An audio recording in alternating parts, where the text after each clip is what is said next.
Sesión General INPER.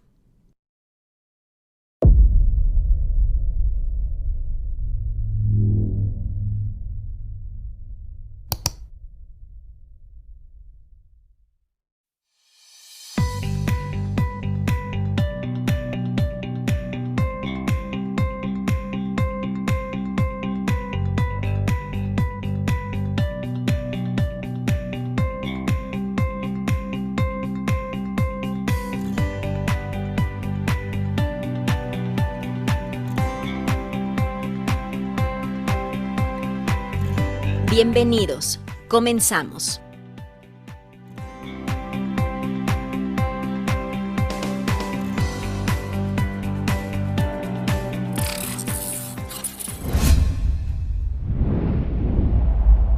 Secretaría de Salud, Instituto Nacional de Perinatología, Isidro Espinosa de los Reyes.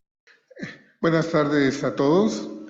Es un gusto para mí el poder participar el día de hoy dentro de la sesión general de nuestro instituto, en el cual revisaremos uno de los temas realmente de mucha actualidad. Todos ustedes deben de estar escuchando noticias, viendo la problemática que, los diferentes problemas infecciosos representan para la salud de la población. Y obviamente una de las estrategias que a lo largo del tiempo ha sido más efectiva, más eficiente, precisamente en el control, en la reducción de los problemas infecciosos, pues es precisamente la vacunación. Entonces, en ese sentido irá nuestra revisión del día de hoy en la sesión general. No tan solo indicaciones precisas sobre diferentes esquemas de vacunación, sino toda la problemática relacionada a lograr la eficiencia, la cobertura correcta que nos permita que realmente los esquemas de vacunación sean efectivos. Y en ese sentido, iniciaremos mencionando acerca de un recuento histórico de lo que viene siendo un poco la relación de las enfermedades con el hombre. De tres maneras generales podemos nosotros seguir la evolución del hombre. La primera de ellas, haciendo un recuento de las guerras y los imperios predominantes en algún momento dado del tiempo. En un segundo lugar, haciendo un análisis de las diferentes culturas prevalentes y la manera que éstas han influido en la evolución del hombre. Pero definitivamente también la presencia y la evolución de las enfermedades ha sido realmente un hito dentro de la evolución. Las interacciones entre el medio, los agentes etiológicos y el hombre realmente representan toda una serie de caminos, una serie de vías que en un momento dado nos explican mucho de el comportamiento del hombre en la faz de la Tierra. Muchas de las explicaciones de por qué algunas civilizaciones, algunas culturas involucradas decayeron, vinieron a una pérdida de esta influencia, pues es precisamente el desarrollo de enfermedades hacia su interior. Y bueno, dentro de todo este grupo de enfermedades, hablando específicamente sobre los problemas infecciosos, debemos de mencionar que las infecciones representan un esquema completamente claro acerca de la interacción esta que mencionamos, en las cuales participan las características del individuo del hospedeiro, con ciertas características en relación a los factores de patogenicidad, de virulencia, del agente etiológico, y todo esto enmarcados dentro de un ámbito de relación entre estos factores. Considerando específicamente cuáles vienen siendo patrones de las infecciones, podemos señalar estos 4 tipos. En primer lugar, las infecciones esporádicas, aquellas que se presentan sin ningún patrón estable y por lo tanto su incidencia nosotros no la podemos predecir. Por otro lado, tenemos un patrón de infecciones endémicas en las cuales, dependiendo de la región, del país, de la zona geográfica, conocemos ya una determinada prevalencia de estas infecciones, por lo tanto, nosotros podemos tener una imagen clara e incluso podemos predecir cuál será el futuro, el comportamiento de estas infecciones. Por otro lado, y esto, vamos a decir, es una parte un poco más novedosa, las infecciones importadas y que están muy en relación con la movilidad de las poblaciones. Es un hecho que cada vez las diferentes sociedades, poblaciones interactúan más y por lo tanto una probabilidad es que esto conlleve a que se importen infecciones. Por otro lado, tenemos el patrón de infecciones endémicas. En ese caso, estamos hablando aquel grupo de infecciones que en un momento dado su frecuencia va a superar lo que viene siendo la prevalencia esperada para esa población y que ese incremento venga a representar un riesgo mayor para la población. Y finalmente tenemos el patrón de las pandemias, en el cual ese incremento se mantiene de manera constante, estable, y la distribución viene siendo no tan solo de manera local, regional, sino hacia diferentes regiones y diferentes partes del mundo. En general, una pandemia la consideramos como un patrón de infecciones global. Para que pueda darse una epidemia o en un paso más adelante una pandemia, deben de cumplirse ciertos factores. Uno, en primer lugar, la capacidad del patógeno de transmitirse de humano a humano. En segundo lugar, precisamente la habilidad de los microorganismos para progresar, diseminarse. Por otro lado, obviamente debe de existir un ámbito, condiciones epidemiológicas que faciliten esa progresión, esa diseminación de las infecciones. La severidad de la enfermedad también está relacionado, aunque suene un poquito paradójico, cuadros menos severos facilitan la diseminación. ¿Por qué? Porque menos intervenciones llevamos a cabo. Y finalmente, la capacidad de respuesta, ya sea de los organismos de salud o de manera más general de las poblaciones para controlar esta diseminación. A lo largo del tiempo, y no me doy a detener, por supuesto, característicamente ha existido un número muy importante de pandemias, que lo más importante de todo esto es que han influido de manera muy importante en la sociedad, modificando estatus, modificando condiciones ambientales y obviamente condicionando un número muy alto de muertes.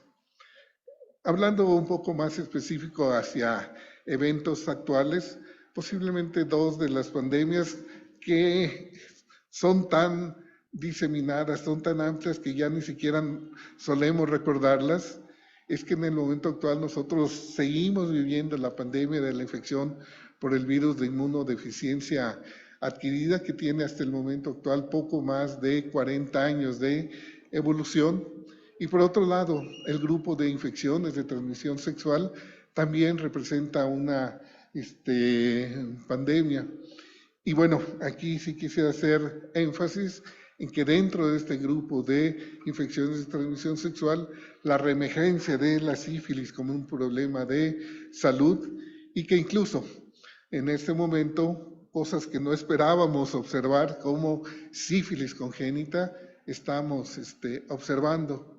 Y finalmente haciendo una mención especial hacia las pandemias de los virus respiratorios ocurridos en los últimos años, desde la pandemia de influenza española a principios del siglo pasado, que representó millones de muertes para la población, hasta la última que nos ha tocado vivir a todos nosotros y que, aunque en ese momento ya como que se nos está olvidando un poquito, realmente representó un parteaguas dentro de nuestras sociedades.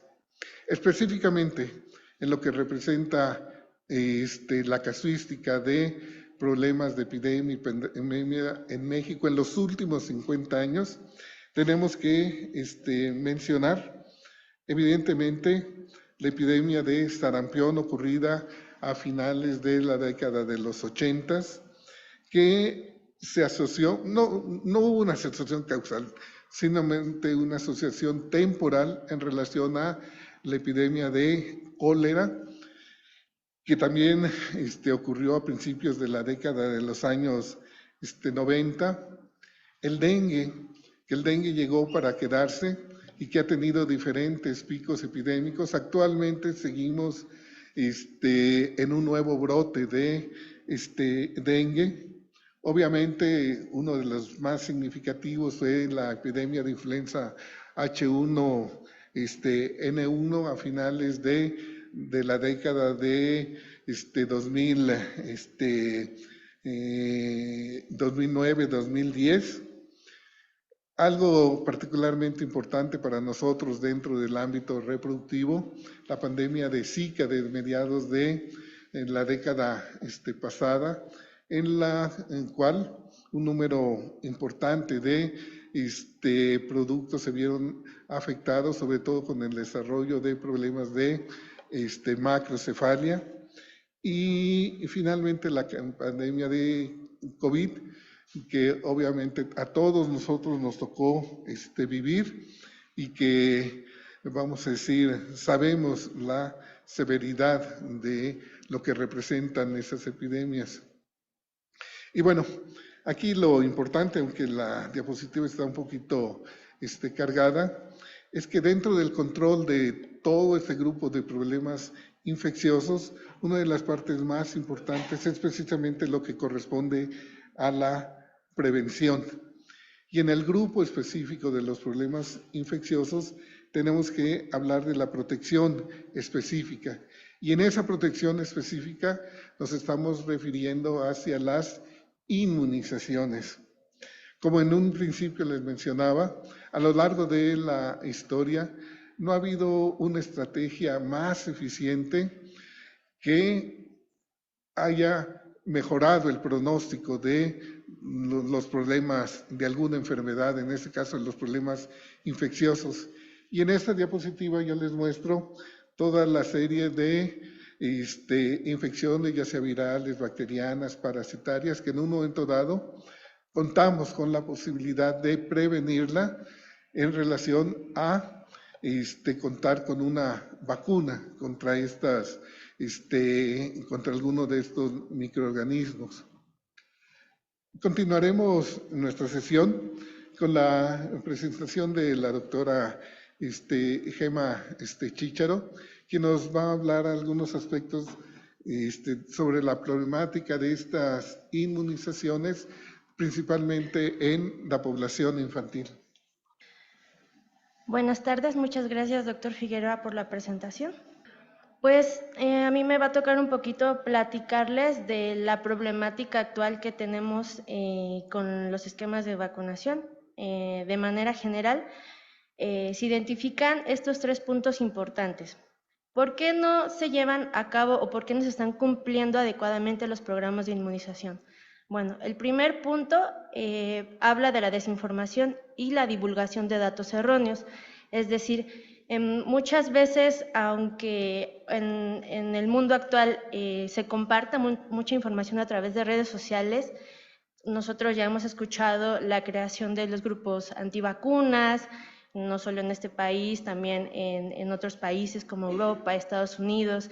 Entonces, muchas veces, si nosotros como personal sanitario, en el momento del primer contacto o en la consulta, no reforzamos esta parte, se va creando mucha desinformación. Más que nada, lo que hemos identificado es que se tiene temor a veces de los efectos adversos que llegan a tener algunas vacunas, pero sí es cierto que puede haber algunos efectos adversos, pero es mayor el beneficio que nos brinda la vacunación, pues, la prevención de las vacunas, de las enfermedades infecciosas. Entonces hay que evitar la divulgación de estos datos erróneos, precisamente. El segundo punto habla de las fallas en la gestión de los programas y el atraso en el cumplimiento de los esquemas de vacunación.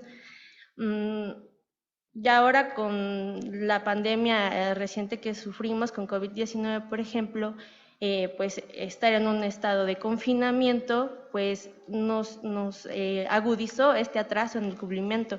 El hecho de pues no tener como tal el acceso que se tenía continuo, se cancelaron varias consultas, en fin, demás, todo lo que vivimos nos agudizó este atraso en los cumplimientos. Y en las fallas de la gestión, bueno, pues aquí ya es cuestiones administrativas y gubernamentales, pero pues es un punto igual que se debería de tratar. Y al final están los cambios epidemiológicos y sociales. ¿Esto de qué va? Pues ahora en este mundo globalizado en el que vivimos, prácticamente ya no tenemos pues barreras, ¿no? Con otros países, con otras partes del mundo, y eso nos lleva a tener casos importados. Entonces, igual, la transmisión igual va de la mano con la desinformación. Entonces, la migración y estas cosas y el advenimiento de personas a nuestro país que traen otras ideas y costumbres y demás, pues también nos lleva a la desinformación. Bueno, como les comentaba, voy a hablar esta parte de la parte pediátrica, cuáles son las actualizaciones puntuales. Primero que nada, pues recordar que nuestra cartilla nacional de vacunación sufrió cambios a partir del 2023. Punto número 1, pues el nombre cambió, ya no solo es Cartilla Nacional de Vacunación, ahora es Cartilla Nacional de Salud. Y bueno, como recordaremos, se dividen por grupos etarios. Aquí la que se muestra en la diapositiva va de niños y niñas que van de los 0 a los 9 años. Cartilla Nacional de Salud se refiere a que también habla de que hace o promueve otras acciones, promoción para la salud, por ejemplo, salud bucal, y dependiendo de otros grupos etarios, salud reproductiva, visual, nutricional. Bueno, ¿qué pasa con nuestro esquema actual o qué cambios ha sufrido? Punto número 1, la vacuna de la hepatitis B, como sabemos, ahora ya es una dosis única al nacer, antes eran 2 dosis. Punto número 2, la sustitución de la vacuna pentavalente por ahora la hexavalente, que ahorita vamos a hablar más a fondo de ella. Punto número 3, la supresión de la tercera dosis de rotavirus, también por el cambio del biológico que se empezó a aplicar. Y en cuarto punto, y es como el más importante y en el que voy a enfatizar en esta plática, la segunda dosis de la triple viral SRP a los 18 meses, que si recordamos, antes se ponía a los 6 años de edad. Bueno, entonces, en el momento en que nosotros estamos en consulta con los padres, con los menores, si abrimos la cartilla nacional de salud, vemos este es el apartado actual donde se enfatizan los cambios que les acabo de presentar. Entonces BCG es igual, no cambia, hepatitis B, dosis única al nacer, y esto pues porque ya vemos que en la hexavalente, ahora pues aquí vemos, ¿no?, que se incluye hepatitis B, y entonces ya con esto se cubre el esquema de hepatitis B. Y ya la aplicación es igual que la pentavalente a los 2 meses, a los 4, 6 y 18 meses del refuerzo. La vacuna DPT, que cubre contra difteria, tosferina y tétanos, esa no cambia, sigue refuerzo, porque realmente es un refuerzo de la parte que contiene de la vacuna acelular hexavalente, esta es solo el refuerzo a los 4 años. La vacuna de rotavirus, que sí sufrió cambios, ahora antes era 2, 4 y 6 meses, ahora es 2, 4 y 6 meses, y esto pues porque antes cambió el vial. Antes era ahora es mono, solo tiene una cepa y antes tenía 5 cepas. Y ahora la vacuna conjugada de neumococo, esa no cambia, sigue 2, 4 y 12 meses. Como sabemos, pues está colocando la vacuna 13 valente. Y la última que les comento, bueno, ahorita tenemos otra parte, pero de esta diapositiva, la última vacuna, la triple viral, a los 12 meses, y aquí se ponen 2 asteriscos, a los 18 meses se está aplicando a los bebés nacidos después del 2020, y ya los nacidos antes del 2020 es lo que nos dice nuestro programa de acción de vacunación, es que se coloquen a los 6 años, pero ahorita vamos a platicar de eso. De influenza, pues bueno, esa no cambia, igual nuestra primer dosis a los 6 meses, seguido de un refuerzo a las 4 semanas de la primera dosis, y nuestro refuerzo anual cada año hasta los 4 años, y solo a los niños que cumplan con factores de riesgo, pues se les seguirá aplicando su refuerzo anual. Y bueno, también como vemos ya en la vacuna, la cartilla incluye ya también aquí las dosis para COVID-19, que en el sector salud pues se está poniendo a partir de los 5 años, primera, segunda y tercera dosis, y también los niños que tengan factores de riesgo se les puede poner 12 meses después de la última dosis. Y bueno, como les comentaba, el doctor Figueroa, pues mucho se ha hablado o ya habrán escuchado de nuestra situación actual epidemiológica. Entonces voy a enfatizar en la vacuna triple viral. Recordemos que esta está conformada por virus vivos atenuados, sarampión, rubiola y parotiditis. El esquema, les recuerdo, entre 2 dosis entre los 12 y 18 meses. Les comentaba, solo para niños nacidos a partir del 2020. Pero ¿qué pasa? Realmente a lo mejor ahorita vamos a platicar cómo vamos en las semanas epidemiológicas y los reportes de casos, pero pues si tenemos una situación de brote, pues ¿para qué esperarnos, no? Si ya tengo un niño que se le aplicó una primera dosis y nació antes de julio del 2020, pues si tengo la oportunidad de aplicarle la segunda dosis, pues yo creo que se debería de hacer de manera oportuna pues antes de los 6 años. Se puede aplicar esta vacuna con un intervalo de 4 semanas a los menores de 10 años también que no hayan recibido ninguna dosis.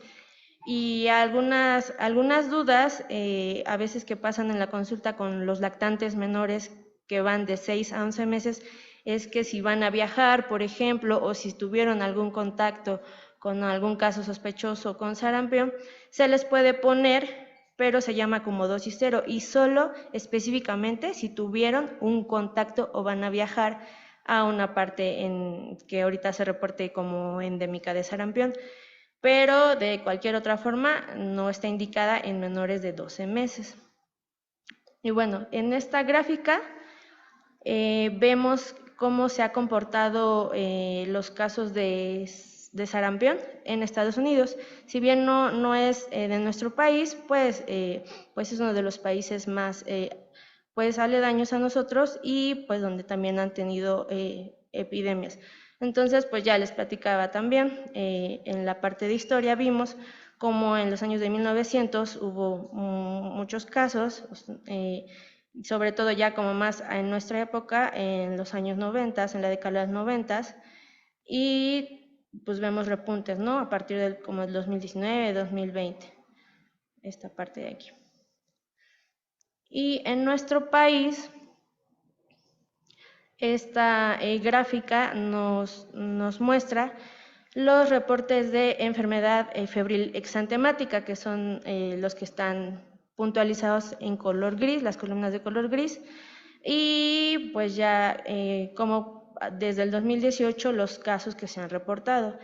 Entonces, por ejemplo, aquí en el 2011, que también tuvimos como un brote aquí en México, tuvimos reportado 2 casos, luego bajó, en el 2013 2 casos, 2014 3 casos, en el 2019, que fue como antes de la situación actual, como el repunte que tuvimos, 20 casos, y como en 2024 volvimos a tener, no se reportó como tal, no se confirmaron, pero sí hubo aumento en la notificación de casos de enfermedad febril exantemática, y bueno, a lo que va del año, 43 casos. Y por último, también se está hablando de la problemática que tenemos con tosferina. Si bien, como ya revisamos los cambios que sufrió nuestra cartilla de vacunación, en esta parte, en el esquema, no hemos tenido cambios, simplemente sería como reforzar cuáles son las oportunidades para prevenir esta enfermedad.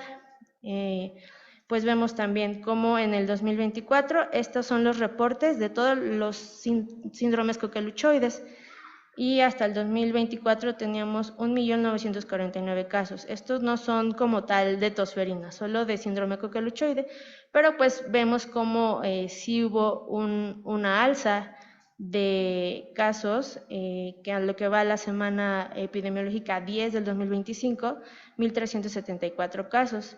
Entonces, igual en la parte de inmunizaciones, pues reforzar lo de la vacuna hexavalente, aprovechar las oportunidades perdidas, o incluso en pacientes que se capten después, tratar de hacer esquemas acelerados, y pues también colocar el refuerzo a los 4 años de la DPT. También otra parte que también es importante y que va de la mano con pediatría, pues es inmunizar a nuestras pacientes embarazadas, que ahorita mi compañera, la doctora Plazola, nos va a hablar de esta parte.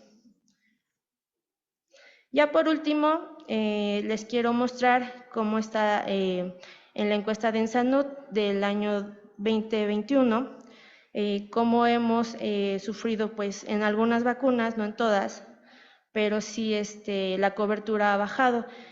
Esta gráfica nos muestra los esquemas de vacunación de 6, que sería el esquema completo al año de edad y a los 2 años de edad. Entonces, por ejemplo, en el año de 2021 y 2022, pues vimos que tuvimos una baja, ¿no?, en cuanto al biológico de BCG. En el biológico de hepatitis B, pues aquí no nos fue tan mal. Para la vacuna hexavalente y pentavalente, aquí se muestran las dos, porque justo esos cambios fue cuando se introdujo en esos años, fue cuando se introdujo la vacuna hexavalente. Entonces, pues aquí se contabilizaron las dos. Entonces ahí pues no hubo un cambio muy significativo, pero sí una baja. En la vacuna neumococo, aquí nos fue bien. En la de rotavirus también nos fue bien, pero miren justo cómo en la triple viral pues bajó, ¿no?, del 72.6 a 61.8. Y ya hablando de esquemas completos al año de edad, que serían pues la dosis de todas estas vacunas, pues ya haciendo como un conjunto, pues solo de 27.5 subimos a 42.6, pero pues tampoco es un número como pues esperado, ¿no? Y ya a los 2 años pues vemos cómo baja aún más, o se van perdiendo las oportunidades de vacunar a los niños. En el 2021 31.1 y a los 2 años 26.6. Bueno, ahora pasamos, ahora sí, con la doctora Noemí Plazola, que nos va a hablar de los esquemas en embarazadas. Bueno, buenas tardes. Continuamos con esta parte que es también muy importante con respecto al embarazo, y quiero comentarles algunos de los mitos en la aplicación de las vacunas. En una mujer embarazada o en general, algunos de los mitos para la aplicación de las vacunas son precisamente que pueden producir efectos peligrosos. La vacuna de influenza, casi siempre el temor es que no se las quieren aplicar porque las pacientes tienen el temor que justo les va a dar gripe o influenza. las embarazadas también se tiene la idea errónea de que no debe de vacunarse. Y también que las mujeres que amamantan no deberían de vacunarse. Y, por ejemplo, que las vacunas contra COVID se llegó a pensar que, o difundir una información falsa en cuanto a que podrían presentar problemas de fertilidad. Bueno, ¿cuál es el objetivo de la inmunización? Como todos sabemos, es proteger a la madre y a su hijo contra enfermedades infecciosas que son susceptibles de prevenirse por medio de las vacunas. Y esto es porque va a haber una transferencia pasiva de inmunidad y anticuerpos de inmunoglobulina del tipo IgG a través de placenta hacia el feto, y que va a proporcionar esta inmunidad o esta protección durante los primeros 6 meses.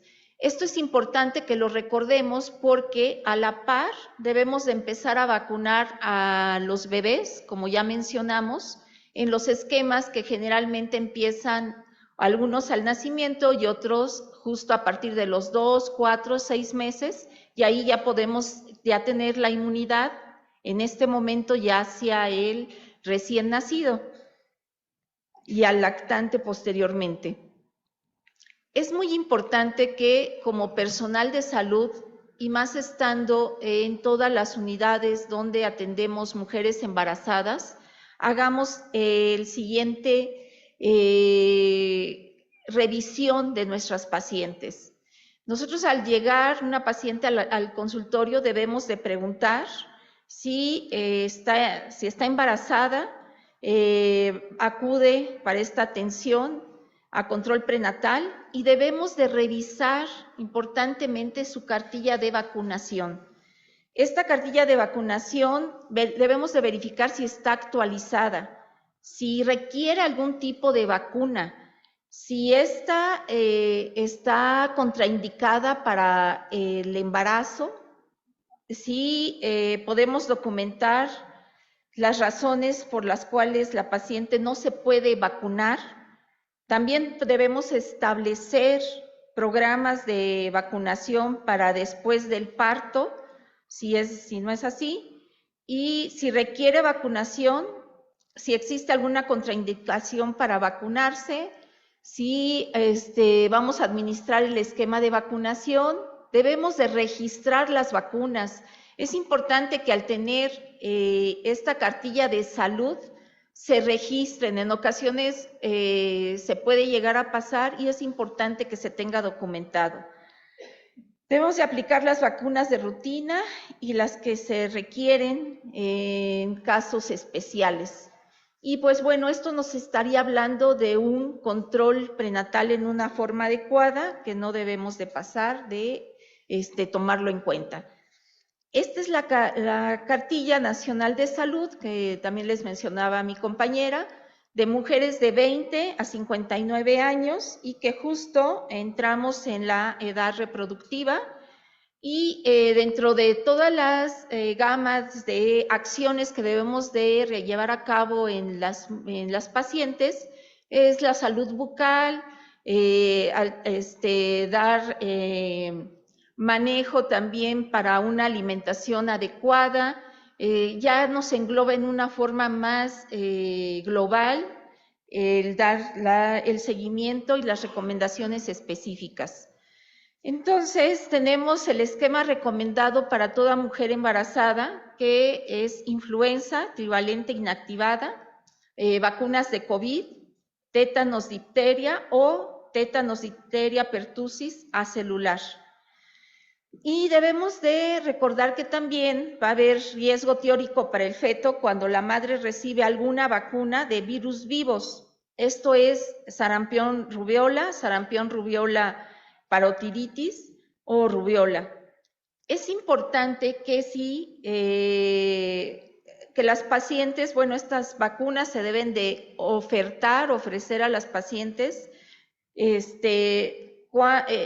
al aplicarse y que se tenga muy en claro que no se deben de embarazar en los 28 días siguientes a la aplicación de estas vacunas y se pueden aplicar posteriormente a la finalización del embarazo.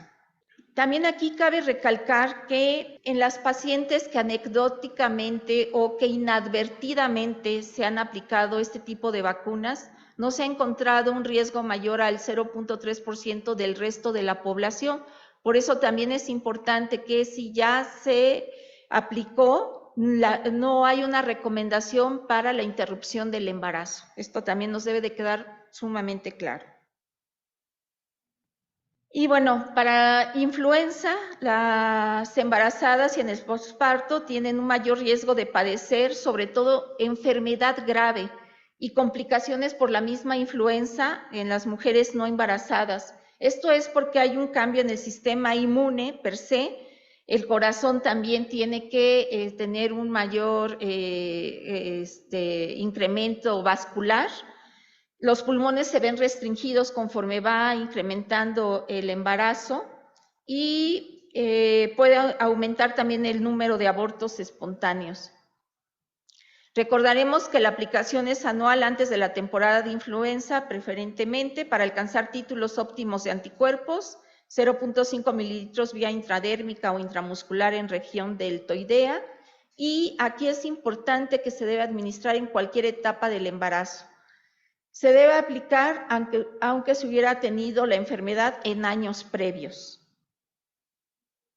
Con respecto a COVID, también se puede administrar tanto en embarazo como en lactancia. Es seguro recibir vacunas de RN mensajero contra COVID-19 de varias de las marcas que ya habíamos, que se han utilizado durante precisamente la pandemia y antes y durante el embarazo. La vacunación contra COVID-19 durante el embarazo genera anticuerpos que van a ayudar a proteger al bebé y los estudios han demostrado que las madres que están amamantando a un bebé y han recibido vacuna RNA mensajero contra COVID tienen anticuerpos en la leche materna y que ayuda a proteger a los bebés. Bueno, esta parte también es la de la parte de la cartilla que confiere hacia vacunación de tanto de influenza como de COVID.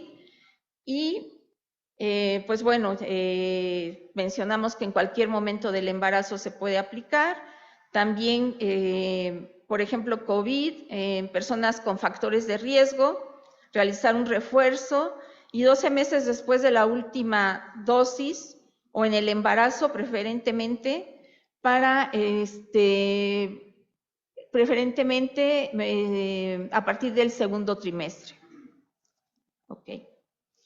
Con respecto al toxoide tetánico y difterico, la infección por tétanos va a llevar hasta un 60% de mortalidad en la embarazada, también así en el feto.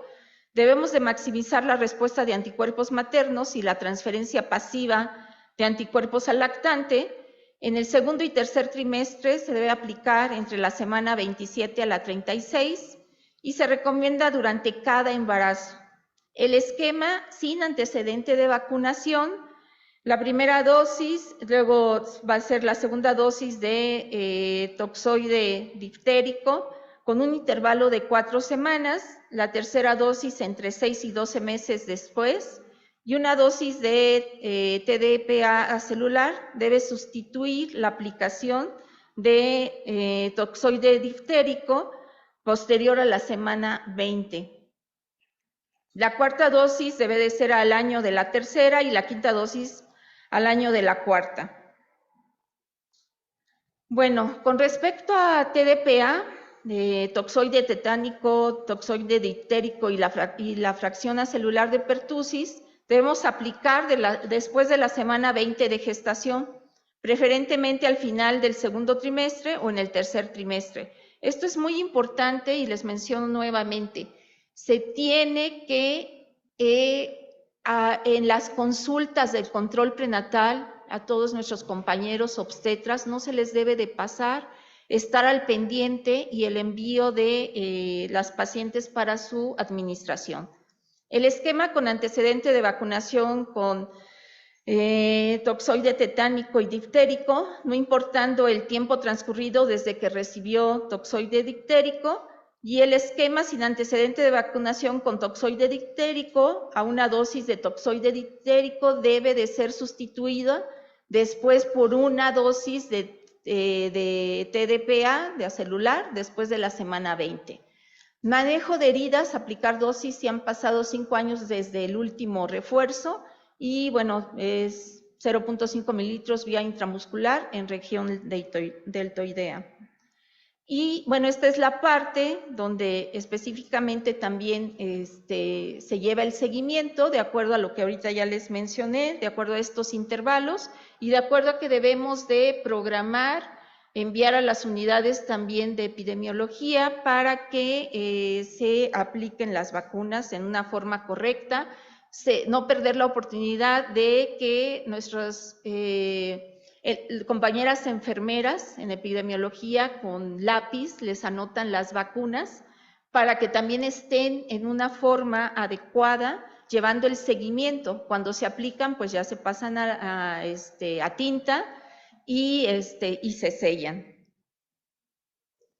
Como les mencionábamos, hay algunas condiciones especiales en las cuales es importante revalorar a nuestras pacientes y ver qué factores de riesgo pueden tener para que adquieran alguna infección que sea prevenible por vacunación. Como les mencionaba, si bien por ser virus vivos atenuados nos mencionan que no se deberían de administrar, en la realidad esto no es así y con los estudios que existen hasta el momento actual no se ha demostrado una evidencia mayor de un riesgo. Y el beneficio es enorme para que podamos tener una paciente que se administraron biológicos y que van a conferir una protección a su feto y posteriormente a su recién nacido. Particularmente hepatitis A, también antes y después de la exposición del virus con factores de riesgo, es decir, a zonas donde son endémicas, de viaje, que ubicamos una embarazada que va a realizar algún tipo de viaje a estas zonas, se recomienda comparar los riesgos asociados entre la vacunación y la infección por hepatitis A en mujeres con riesgo elevado de exposición. Y la vacuna de dengue que en la actualidad produce más muertes también a nivel global, mundial, y que también la vacuna de dengue debemos de ya tenerla en la mira porque cada vez más vamos a conferir que se puedan vacunar nuestras pacientes y no la debemos de perder de vista.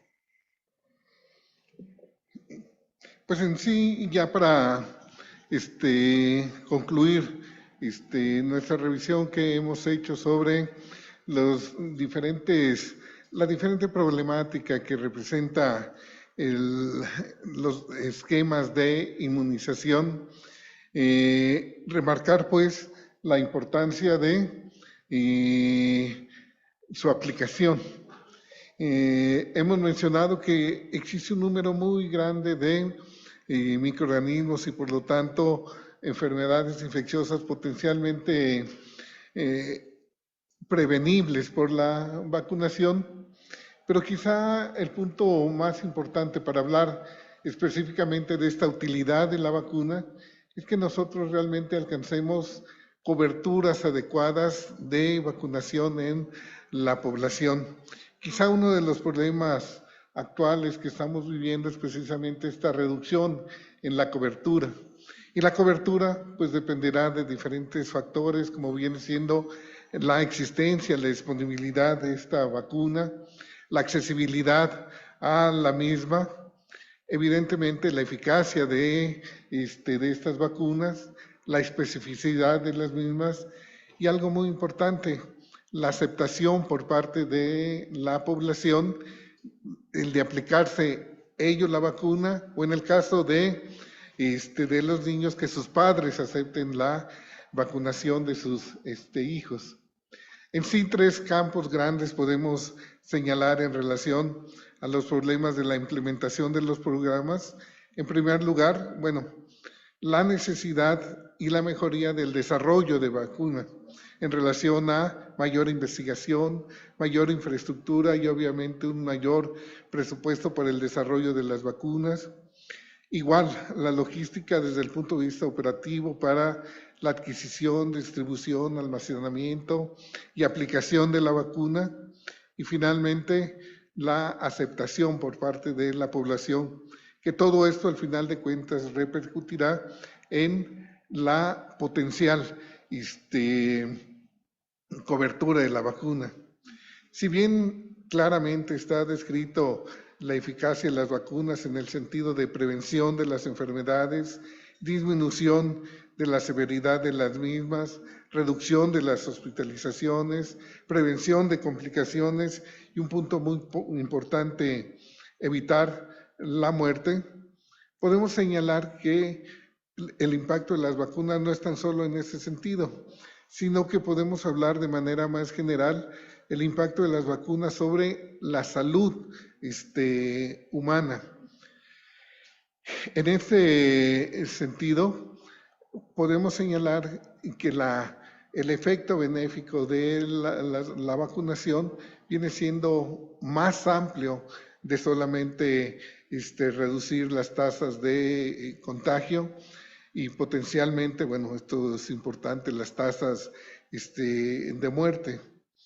En sí, sabemos que en los últimos 50 años la mortalidad infantil se ha reducido hasta cerca de una tercera parte en relación a estos niños que potencialmente pudieron haber muerto antes de los 5 años de edad, pero estos esquemas de vacunación también van a mejorar la economía de las personas, de las familias, al reducir el número de enfermos, la necesidad de acudir al médico, acudir a servicios de salud, el tener que cuidar enfermos, el tener que faltar a horarios laborales por el cuidado y atención del enfermo.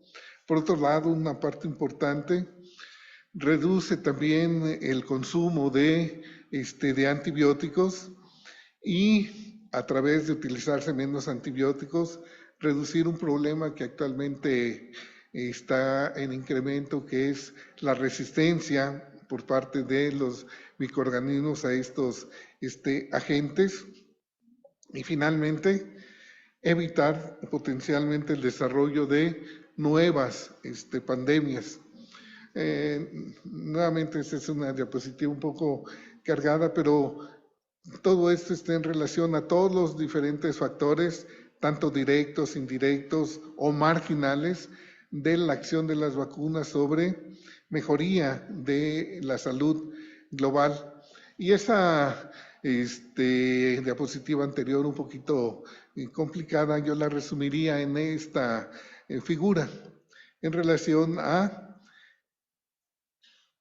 el aspecto de salud en el planeta en relación al uso de vacunas. Con vacunas, evidentemente, la salud de la población del mundo se mejora en relación a la salud de las sociedades sin vacunas. Y unos datos muy importantes, muy recientemente aparecidos, que nos hablan sobre el análisis de 30 cortes de niños entre 1994 y 2023 en los Estados Unidos, en que nos señala las tasas de casos prevenidos y muertes prevenidas, ya sea de difteria, tétanos, tosferina, sarampión, etcétera, las diferentes enfermedades prevenibles por vacunación. Y hay aquí un punto que realmente es importante. Aquí nos señalan el costo directo de las inmunizaciones, el cual para este periodo representa cerca de 240 millones de dólares. Pero cuando se compara con el beneficio en costos directos dadas de la prevención, esto se representó a 780 millones de dólares. O sea, prácticamente hubo un ahorro de 3 veces el hecho de lograr una cobertura adecuada y una vacunación correcta en relación a, vamos a llamar la historia natural de las infecciones si no se hubiese dado la vacunación. Y finalmente ese es uno de los problemas que estamos viviendo en el momento actual, como la reducción de las tasas de cobertura. La pandemia de COVID tuvo una influencia muy importante, principalmente en nuestro país, pero también problemáticas que estamos viviendo como aumento en la pobreza, incremento en los movimientos migratorios, en los diferentes conflictos bélicos que nosotros escuchamos todos los días en las noticias, y finalmente en esta falta de confianza y temor de la población hacia las vacunas.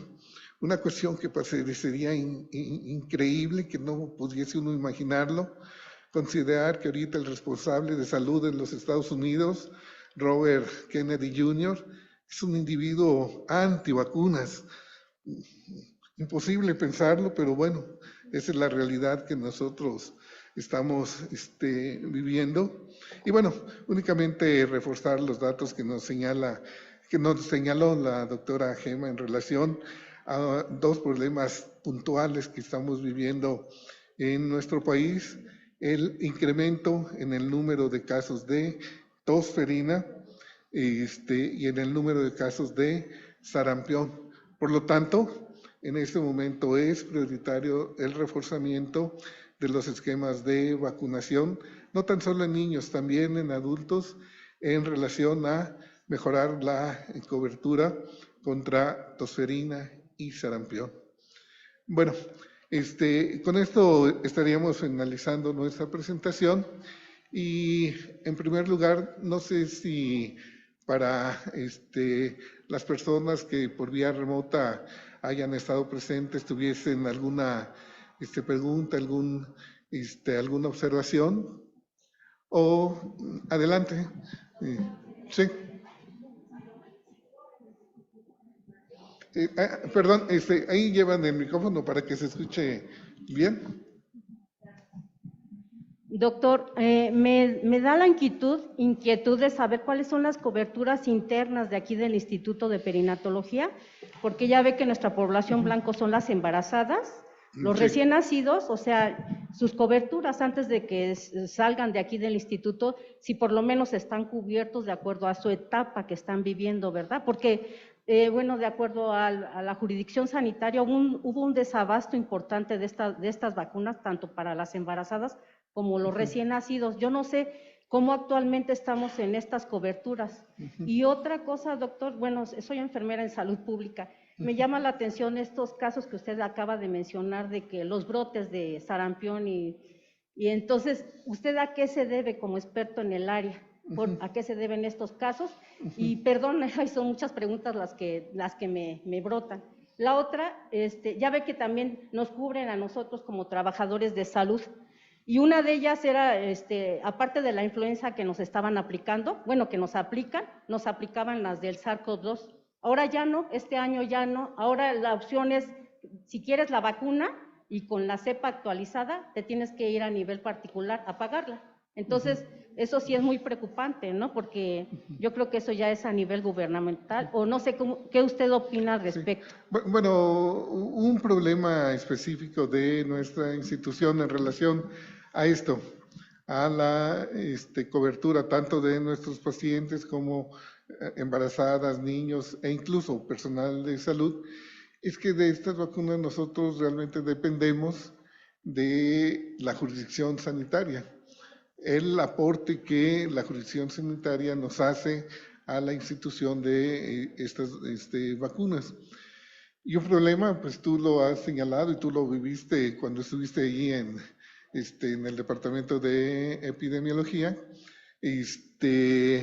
no siempre era fácil el que, se consiguiesen las vacunas. Había veces que había que solicitar un nuevo aporte de un número mayor de vacunas porque no habían alcanzado. Ese es el primer, el problema. Un segundo problema es que, bueno, sí, específicamente hacia las embarazadas, sí faltaría reforzar para los compañeros obstetras la importancia de la vacunación. Hay un número significativo de embarazadas que finalmente no reciben, vacuna, porque nosotros mismos, nosotros como personal de salud que que las estamos atendiendo, no, lo indicamos. Y finalmente, en el aspecto de los niños, bueno, hay una parte que es importante señalar, que lo que corresponde a nosotros es una cobertura, vamos a decir, puntual. La cobertura que se realiza hacia el recién nacido. Posteriormente, estos niños, bueno, irán a recibir su vacuna, perdón, su cartilla, ahora cartilla de salud, y entrará en su programa de seguimiento y de, de atención en relación a inmunizaciones. En conclusión, yo pensaría que un punto que debemos de reforzar específicamente en el instituto es tratar de mejorar la cobertura hacia las embarazadas, que eso está dentro de nuestro ámbito. Y bueno, en relación al comentario del trabajador de la salud, pues nuevamente dependemos de la jurisdicción sanitaria. Ahí atrás, doctor Galván. Hola, muy buenas tardes a todos y todas. Rafael Galván, de Epidemiología. Antes que nada, felicitarlos por su sesión, muy complementaria. Gracias por la sesión, muy bonita. Y solo respondiendo un poquito también a la pregunta de la compañera Mendoza, aquí ha habido varias situaciones en relación a las coberturas institucionales para influenza en mujeres embarazadas al cerrar el segundo semestre del año. Fueron de 85% para influenza en embarazadas, personal médico o los médicos adscritos 92%, personal de enfermería 86%, y en relación a TDPA en mujer embarazada, aplicada entre la semana 20 y la semana 36, fue de 98%. Aquí, ¿qué es la situación que tenemos que resaltar? Hace 10 años, 11 años en 2014, todavía había mucha resistencia a la aplicación de vacuna de influenza, como lo mencionó la doctora Plazola, y era una situación de que decían, no, es que voy a aplicar la vacuna a partir del segundo trimestre o no en el primer trimestre, ¿no? Porque se tiene mucho temor sabiendo que la vacuna que se aplica es por virus inactivo y no tiene ningún efecto teratogénico. Actualmente se ha hecho mucha difusión y se han mandado cuestionarios a las áreas de obstetricia con la finalidad de que se mejore esa cobertura. Ahorita, pues bueno, en el caso de influenza estamos cerrando con un 85-86% el segundo trimestre del embarazo. Recordar que la vacunación en todos los seres de influenza, en los seres humanos, va de la semana 40 a la semana 20, de semanas epidemiológicas, es decir, se empieza a aplicar en octubre de un año y se termina en marzo del siguiente año, pero sustancialmente se han incrementado las coberturas, pero todavía de repente sí veo que hay mucha resistencia y un poquito de miedo de aplicar esta vacuna. En relación a TDPA, últimamente la cobertura prácticamente de nuestras embarazadas ha sido del 100%, recordar que se debe aplicar esta vacuna con cada embarazo, y ahorita cuando llegué al auditorio me preguntaban si esta vacuna de TDPA, ¿por qué entre la semana 20 y 36? Si se podía aplicar de una manera segura al inicio del embarazo. Bueno, la razón es, sí se puede desde el inicio del embarazo, pero se recomienda que sea entre la semana 20 y 36, y de hecho los CDC de Atlanta, Georgia, hablan que sea de la 27 a la 36, por el hecho de que a partir de la semana 20-27 es cuando la placenta se hace más permeable para ese paso de anticuerpos. Si uno la administra después de la semana 36 y el embarazo termina entre la semana 39-40, ya no le va a dar tiempo al cuerpo materno de generar anticuerpos y es como si no aplicaras nada. Entonces, esa es la situación, ¿no? Aplicar en los momentos indicados. La Secretaría de Salud establece que sea en la semana, a partir de la 20, para no perder oportunidades de vacunación, pero fisiológicamente hablando, entre la 26-27 a la 36 es lo adecuado, ya que ya desapareció la capa de citotrofoblasto o capa de Langhans y pasan de manera más importante los anticuerpos anticuerpos, generando una titulación adecuada. Lo que dice el doctor Figueroa también es muy importante. Nosotros dependemos totalmente de aplicación de vacuna de jurisdicción sanitaria Miguel Hidalgo y esto condiciona que tengamos muchas dificultades. A veces llega la cobertura, por ejemplo, a final del año 2024, sí tuvimos más o menos buen abastecimiento de TDPA para cubrir la tosferina en el neonato que van a hacer. Sí. Sin embargo, ya ahorita, en lo que va del 2025, hace un par de semanas, solicitamos 120 frascos de vacuna TDPA y nos dieron 73. Entonces, pues sí, a nivel nacional, no solo en el instituto, la escasez es muy importante. Entonces, quien en un momento dado quiera más información, el doctor Galván estoy seguro que está a disponibilidad de ampliar esta información y también nosotros. Y no nos queda más que agradecerle su Gracias, presencia. Gracias.